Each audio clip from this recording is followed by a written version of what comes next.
नमस्कार सगळ्यांना. यश life coach या युट्यूब चॅनलवर सर्वांचे स्वागत आहे. आपल्या समोर दिसतो आहे तो विषय आहे दासबोध संबंधी. तर तो या चॅनलवर कसा? आपल्याला माहिती आहे की आपण जीवन विषयक मार्गदर्शन किंवा संबोधन सातत्याने या चॅनलमधून करतो. त्याचप्रमाणे दासबोधामध्ये आपल्याला बऱ्याच गोष्टी उपलब्ध आहेत. दासबोध म्हणजे एक शास्त्रोक्त जीवन पद्धती खूप सोपी करून सांगितलेला ग्रंथ. त्यामध्ये 20 समास आहेत. प्रत्येक समासात दशक आहे. दशक म्हणजे 10 विषय. आणि आपण प्रत्येक भागामध्ये 5 विषय घेणार आहोत आणि 40 भागामध्ये हा सुटसुटीतपणे पुरा करणार. इथे आपल्याला अखंड दासबोध हा खूप सोप्या शब्दामध्ये ऐकायला मिळणार आहे.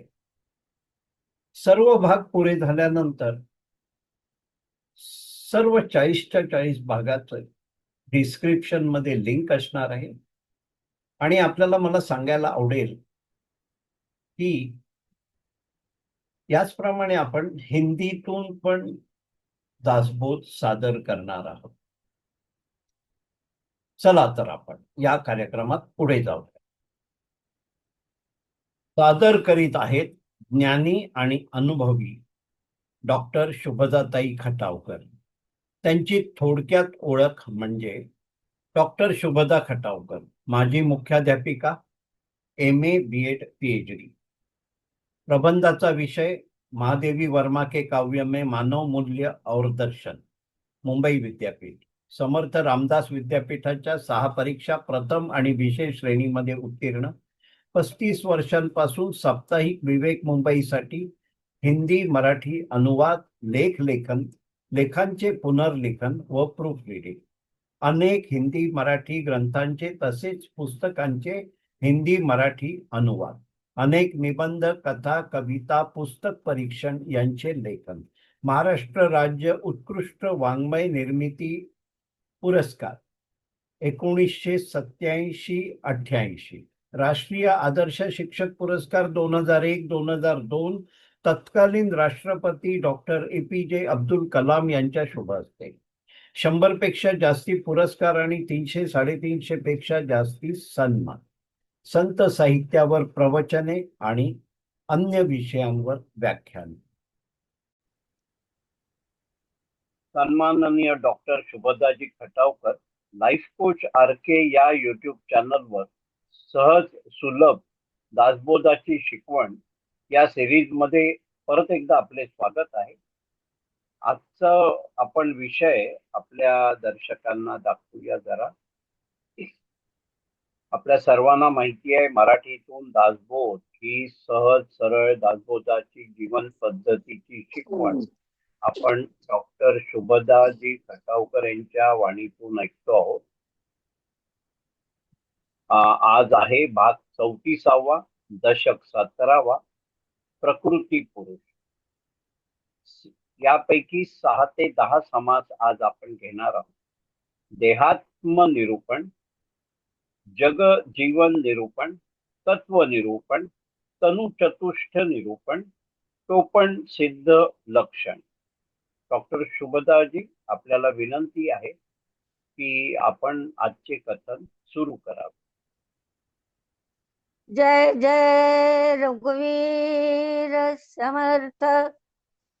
श्रीराम श्रीराम श्रीराम. सर्व दर्शकांना, अभ्यासकांना, श्रोत्यांना, दासबोधावर भरभरून प्रेम करणाऱ्या रसिकांना माझा अत्यंत विनम्रतापूर्वक शिरसाष्टांग नमस्कार.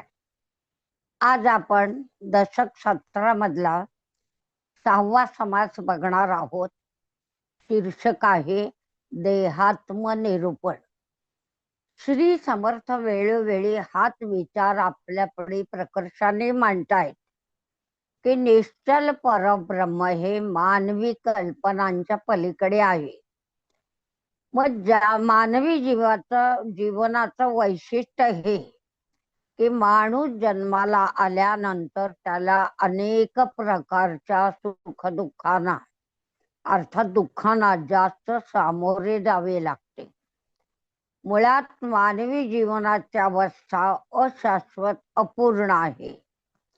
त्यावर श्रद्धा ठेवून जीवन जगणं आणि व्यवहार करणं म्हणजेच आपण स्वतःहून सुखदुःखाच्या चक्रामध्ये आपल्याला अडकवून घेणं आणि त्यामुळे ते चक्र सदैव आपल्या मागे लागणं. आपल्या अंतर्यामी वास करणाऱ्या अंतरात्म्याला आपण अकारण सुखदुःखांचा भोग घ्यायला भाग पाडतो. त्याच्या मागे मी देहची भावना एवढी बलवती होते की तिच्या अनुषंगाने येणारी सर्व सुखदुःखे नाइलाजास्तव अंतरात्म्याला भोगावी लागतात आणि या भोग प्रपंचाचा त्रास माणसाला आयुष्यभर भोगावा लागतो. पण ते म्हणतात मरताना म्हणजे अंतकाळी सुद्धा या चक्रातून आपली सुटका होत नाही. यासाठी या चक्रातून जर आपल्याला सुटायचं असेल तर त्याकरता पहिली गोष्ट आहे मी देह या भावनेचा त्याग करणं आणि अंतरात्म्याशी एकरूप होऊन याच जाणीवेनं संपूर्ण आयुष्यभर जगण्याचा अभ्यास करणं आणि परमात्म्याशी एकरूप होण्याची क्रिया साधणं ही या समासाची शिकवण इथे आपण घेतोय. पुढच्या समासामध्ये समर्थ म्हणतात त्याचं शीर्षक आहे जगजीवन निरूपण. या समासामध्ये समर्थाने आपल्याला जीवनाचं फार मोठं तत्वज्ञान आणि वास्तव स्वरूप सांगितलेलं आहे. ते म्हणतात खरे तर आपला अंतरात्मा निर्विकार, निर्लेप, शांत आणि स्वच्छ असतो. परंतु देहाच्या संगतीने त्यात नाना प्रकारचे भोग विनाकारण भोगावे लागतात. हा सगळा देहाच्या संगतीचाच परिणाम आहे. म्हणून जे लोक देह धारण केल्यानंतरही संतांच्या सुसंगतीत अखंड राहतात, विवेकपूर्ण दृष्टीने जीवन जगताना देहाभिमानाचा त्याग करतात, तेच लोक या पृथ्वी तलावर धन्य धन्य. एक गोष्ट मात्र माणसाने चांगली लक्षात ठेवली पाहिजे की ती कोणती तर आपणच आपले स्वतःचे उत्तमात उत्तम मित्र आणि वाईटात वाईट शत्रू. मग माणसाचे आयुष्य चांगल्या संगतीने सुसंगत सुरेख बनवायचे असेल तर ज्या वाईट अधोगतीला आपण जातो त्या दुर्गुणांचा त्याग करणं हा सारासार विचार मनी घेऊन माणसाने सुसंगतीचा ध्यास धरावा, आत्मचिंतनाचे कास धरावे आणि सर्वात महत्वाचं जाणतेपणाने आयुष्य घालवावं. म्हणजे जीवन धन्य होईल. आणि अशा गोष्टींचा पाठपुरावा करणं आणि त्यासाठी उत्तम संगत मग ती प्राप्त झाली की आत्मसुखासह सर्व सुखे मिळणं अत्यंत सुलभ होतं. जीवनात हर घडी विवेकाची गरज असते. समर्थाने विवेकाला खूप महत्वाचं स्थान दिलं आणि जिथे जिथे गरज आहे तिथे विवेकाची गोष्ट त्याने आपल्या पुढे मांडली. ते म्हणाले जीवन हे आश्चर्य चंचल आहे किंवा जगही तसंच आहे आणि दोन्ही मध्ये काहीही स्थिर नसतं. मग इथे मोठे अधिकारी, श्रीमंत, मोठी मोठी माणसं जन्माला आली, पण शेवटी त्यांनाही अगदी खालची माणसं जशी रसातळाला जातात तसंच त्यांनाही जावं लागलं. म्हणजे आयुष्यामध्ये स्थित्यंतर आहे, ते घडणारच आणि ते अटळ आहे. आणि म्हणून विद्या आणि या ज्ञान ही जी दोन क्षेत्र देवानं आपल्याला दिली त्यातही ते म्हणाले अपवाद नाही. मग हे चक्र चालू राहणार. मग या चक्रातून आपली सुटका करून घ्यायची असेल तर या समासाची शिकवण घेऊन सदैव प्रयत्न करत राहणे. जसं विवेकाला त्यांनी खूप महत्व दिलं तसं ते म्हणतात यत्न तो दैव जाणावा. आणि म्हणून माणसानं सारखे प्रयत्न केले पाहिजेत. प्रयत्नाविना जीवन म्हणजे व्यर्थ नरक आहे. आणि मग सगळी जी कृतार्थता आहे ती विवेकाने आणि प्रयत्नाने साध्य होते. ही मोठी शिकवण या आपण समासातून घेऊन पुढच्या 8व्या समासाकडे वळतो आहोत, ज्याचं शीर्षक आहे तत्व निरूपण. या समासामध्ये श्री समर्थ आपल्याला वाणीचे 4 प्रकार सांगतात. नंतर ते अंतःकरण पंचकाचं वर्णन करतात. त्यानंतर सूक्ष्म देहाची 5 पंचके, पुढील भागामध्ये पंचभूते आणि त्यांच्या विषयांची सविस्तृत चर्चा. मग त्यानंतर ते आपल्याला पिंडाच्या 4 देहांचं वर्णन करतात. पहिल्या 2 ओव्या ज्या या समासाच्या आहेत त्यात त्यांनी माणसाचे ठायी वचणाऱ्या 4 वाणींचं वर्णन केले आहे. वाणी म्हणजे शारदा, हे आपण मागच्या समासात पाहिलेलं आहे. मग ही शारदा म्हणजे काय तर सच्चित आनंदाची ज्ञानमय शक्ती. म्हणजे सदैव सत्वशीलता, सत्य आणि आनंद प्रदान करणारी ही शारदा कशी आहे तर ते म्हणतात ती पूर्ण रूप आहे. मग पहिली वाणी काय आहे?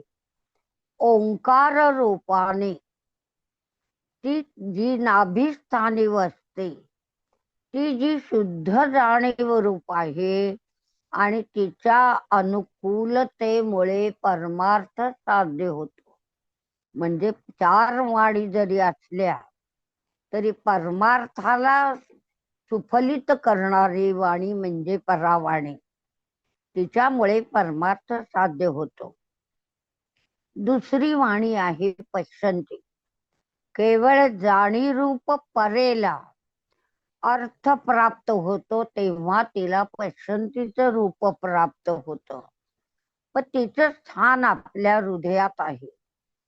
ती केवळ अर्थमय असल्याने भाषेचा जन्म होण्यापूर्वीची जी क्रिया बाकी असते ती म्हणजे पश्यंती. त्यानंतर येते ती मध्यमा, ही तिसरी वाणी. हिचं काम काय आहे तर स्थूल म्हणजे बाह्य जगत आणि सूक्ष्म म्हणजे आपल्या आत असलेला अंतरात्मा, या दोहोंना जोडण्याचं काम ही मध्यमा करते. आणि म्हणून तिला फुलाचं उपमा किंवा मध्यमा असं म्हटलेलं आहे. मग तिचे स्थान कुठं आहे तर आपल्या कंठात आहे. मध्यमेमधली भाषा मनातल्या मनात बोलणारी भाषा आहे. ती एक प्रकारची मौन भाषा आहे. सामान्यतः आपण जे चिंतन स्वगत किंवा स्वतःचा स्वतःशी होणारा संवाद आहे ती ही भाषा आहे. पुढची चौथी आणि अखेरची वाणी आहे वैखरी. मग हिच्यामुळे काय होतं तर सूक्ष्माला स्थूल आणि इंद्रिय गोचर रूप मिळतं आणि आतली मौन भाषा अर्थात आवाज स्वर रूप धारण करून शब्द रूप बनतं आणि मग ते तोंडातून बाहेर पडतं. मग या एकाच शक्तीच्या 4 अवस्था असून त्या एकमेकीला चिकटलेल्या, नुसत्या चिकटलेल्या नव्हे तर एकमेकीवर अवलंबून असलेल्या, एकमेकींना सहाय्य करणाऱ्या आणि प्रत्येक उच्चारामागे परा पश्यन्ती मध्यमा यांचं सहकार्य असलेले आहे. याचाच स्पष्टार्थ समर्थ सांगतात की आपल्याला बोलण्याची जी मूळ प्रेरणा आहे ती आपल्या बेंबीपाशी आहे, तिला परावाणी म्हटलं. यानंतर श्री समर्थ अंतःकरण पंचकाची माहिती देतात. मग ते म्हणतात बेंबीपाशी राहणारी आणि केवळ पूर्ण रूप असणारी अशी जी परावाणी हिलाच अंतःकरण म्हटलेलं आहे. मग जाणीवेचं स्वच्छ रूप म्हणजे अंतःकरण. अंतःकरण म्हणजे कोणत्याही प्रकारचं रूप नसलेली आणि केवळ जीव आहे अशी आठवण ठेवणारी शुद्ध कल्पनारहित जी जाणीव आहे तिलाच समर्थांनी अंतःकरणाची उपमा दिलेली आहे. मग जाणीव कशी आहे हेही ते सांगतात. ती म्हणते एखाद्या झोपाळ्यासारखी आहे, म्हणजे डौलायमान आहे, ती स्थिर नाही. आणि ही जी आपल्या अंतःकरणाची डौलायमान अवस्था आहे त्याला समर्थ म्हणतात ते आपलं मन. मनात घडणारा निश्चय म्हणजे बुद्धी. म्हणजे अंतःकरणानंतर मन, मनानंतर बुद्धी. मग बुद्धीच्या पुढे काय आहे तर ते म्हणाले विवेकाच्या आधारे जाणायचं आणि चिंतन जे आपण करतो त्याला चित्त म्हटलेलं आहे. अभिमान धरून केलेला कार्यारंभ किंवा कुठलंही काम त्याला अहंकार म्हटलेलं आहे. मग अशा तऱ्हेने मूळ अंतःकरण जरी एकच असलं तरी त्याच्या वेगवेगळ्या कार्यांमुळे त्याची 5 रूपे आढळतात, म्हणजे अनुभवाला येतात. यांनाच आपण 5 वृत्ती म्हणतो. त्या मिळून एकत्र जेव्हा येतात त्याला आपण अंतःकरण म्हणतो. पुढे 5 प्राण सांगितले आहेत. खरे तर हे एकाच वायूची 5 रूपे आहेत आणि त्यांची कार्य भिन्न असल्यामुळे त्यांचे 5 विभाग पाडावे लागतात. पहिला प्राण आहे व्यान. हा आपलं सर्वांग व्यापून उरलेला आहे. दुसरा आहे समान. हा नाभीच्या ठिकाणी वास करतो. उदानाचे स्थान कंठात आहे. अपानाचे स्थान गुदस्थानी असते आणि 5वा ज्याला आपण प्राण म्हणतो तो आपल्या नाकामध्ये आणि मुखामध्ये असतो. पुढे 5 ज्ञानेंद्रिय आणि कर्मेंद्रियांचं वर्णनही केलेलं आहे. अखेरीस 5 पंचकांचे मिळून ते म्हणतात 25 तत्वे. त्यांचं मिश्रण म्हणजे आपला देह. त्यानंतर श्री समर्थ पंचमहाभूतांच्या कार्याचं वर्णन करतात. पुढे जाऊन कारण महाकारण देहाची माहिती सांगून समासाच्या समारोपामध्ये हे स्पष्ट करतात की बाबांनो अशी स्थिती आहे तर पंचीकरण करून आत्मनिवेदन करा म्हणजे तुमच्या अंतःकरणामध्ये, मनामध्ये, चित्तामध्ये, बुद्धीमध्ये मीपणाचा लवलेशही उरणार नाही. तेव्हाच भक्ती योगाचे जे महत्कृत्य हातून घडायचंय ते घडणार आहे. आणि सर्वात महत्वाची म्हणजे आपण म्हणतो जीवाशिवाची भेट, म्हणजे आपल्याला आत्म्याचा जो साक्षात्कार घडायचा आहे तो साधणार आहे.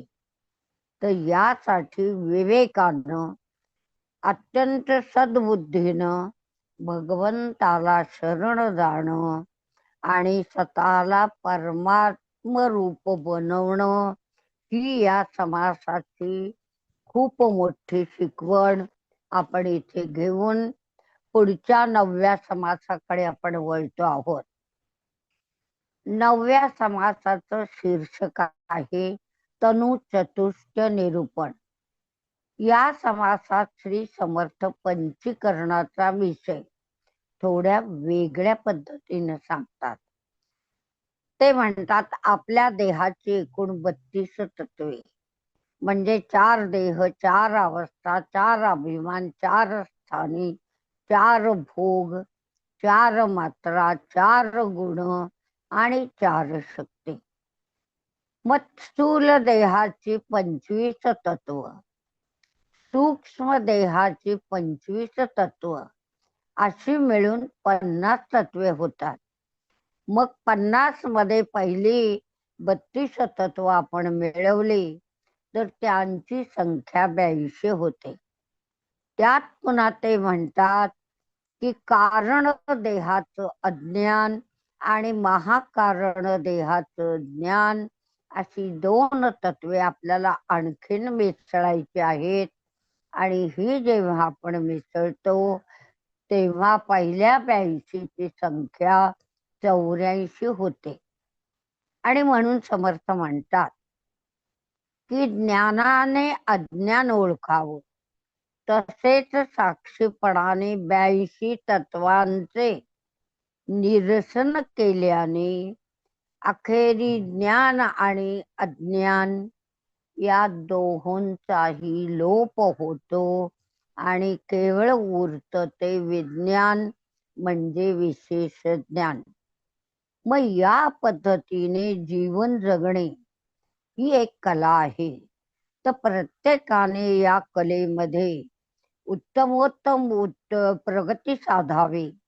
आणि पहिल्यांदा काय करायचं आहे तर त्या 82 तत्वांचा निराश करून विज्ञानानं प्राप्त झालेलं विशेष ज्ञान मान्य करून, स्वीकारून, त्याप्रमाणे आचरण करून जीवनाला उत्तमोत्तम दशा प्राप्त करून देणं हा या समासाचा उद्देश आहे. आणि तो आपल्याला अत्यंत उपकारक असल्यामुळे आपण हे शिकवण घेऊया.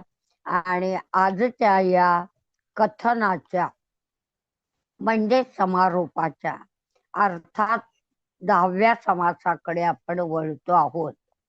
त्याचं शीर्षक समर्थांनी खूप चमत्कारिक असं दिलेलं आहे. ते म्हणतात टोणप सिद्ध लक्षण. या समासामध्ये श्री समर्थांनी निर्गुणाचा अनुभव घेण्याची प्रेरणा दिली. म्हणजे केवळ आता ज्ञानापर्यंत आपण थांबत नाहीये, तर त्याची अनुभूती घेण्याचं सामर्थ्यही आपल्याला हळूहळू प्राप्त होते. आणि ते म्हणतात हे परब्रह्म कसं आहे तर ते पाताळ लिंगासारखी त्याची स्थिती आहे. तेथे जाण्यासाठी आपल्याला स्थूल देह उपयोगी पडत नाही. केवळ विवेकाने त्याची कल्पना करावी लागते. म्हणून श्री समर्थ आपल्याला हेही मोलाचे विचार सांगतात की ज्ञानदृष्टीच्या मदतीने संपूर्ण ब्रह्मांड फिरून पाहावं.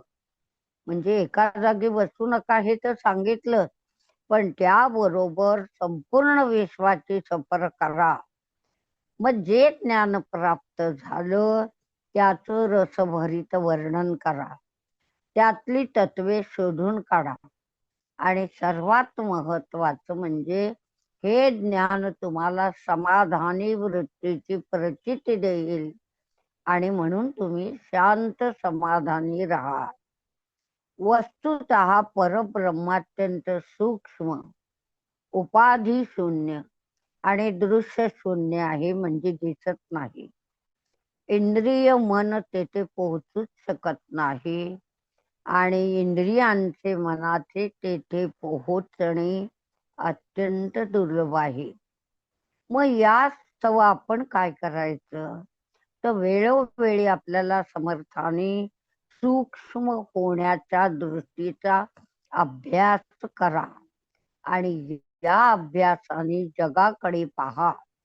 ते म्हणतात असा अभ्यास करणारे आणि सूक्ष्म दृष्टीने जगाकडे पाहणारे पुरुष या पृथ्वी तलावर हाताच्या बोटावर मोजणारेही सापडत नाही. मग आपण यासाठी अर्थरूप व्हावे, निर्गुणाचा अनुभव घ्यावा आणि त्याबरोबर आपले विचार सांभाळावे. म्हणजे आपण जे मनन चिंतन करून निष्कर्ष काढतो तो न ढळू देता तो अंतःकरणामध्ये स्मरण रूपानं कायमचा कसा राहील, यासाठी हा सगळा प्रवास आहे. मग श्रवण मननाने दृष्टी सूक्ष्मातून सूक्ष्माकडे नेण्याचा अभ्यास वाढवायचा आहे. मग तिचा जो आपल्याला अभ्यास होईल तो अभ्यास म्हणजे आपलं मानसिक बल वाढेल, चित्तामध्ये शांतता स्थिरता येईल. मग या शांततेने या स्थिरतेने असार ते त्यागायचं आहे आणि सार तेवढंच ग्रहण करायचं आहे. या परिस्थितीची प्राप्ती होण्याकरता ते म्हणतात विवेकाचा विसर पडू देता कामा नये. म्हणजे या सर्व प्रवासामध्ये विवेकाचं बोट धरूनच प्रत्येक पायरी चढायची आहे आणि कमीत कमी श्रमामध्ये आपल्याला हा अभ्यास पूर्ण करायचा आहे. त्यासाठी ते म्हणतात संतांची संगत, सदशास्त्रांचं श्रवण या गोष्टी केवळ महत्वाच्या नाहीत, तर त्या प्रयत्नपूर्ण साधन आणि त्यांच्याद्वारे गुणांचं स्वतःमध्ये प्रगटीकरण करून घेणं, यासाठी आपण हा सगळा अभ्यास करणार आहोत. आणि आज या विवेचनाचा समारोप इथे करताना आपण आपल्याला पुढे पुढे नेता नेता इथे श्री रघुरायाचं पुण्य स्मरण करूया आणि आजचं हे विवेचन थांबूया. जय जय रघुवीर समर्थ श्रीराम श्रीराम श्रीराम.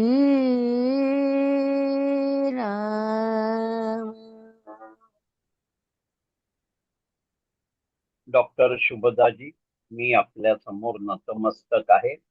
आपला दासबोधाचा अखंड अभ्यास आणि तो संक्षिप्त करून सरळ सोप्या भाषेत आमच्या समोर मांडण्याची तुमची क्षमता, यासाठी आम्ही सर्व आपले आभारी आहोत.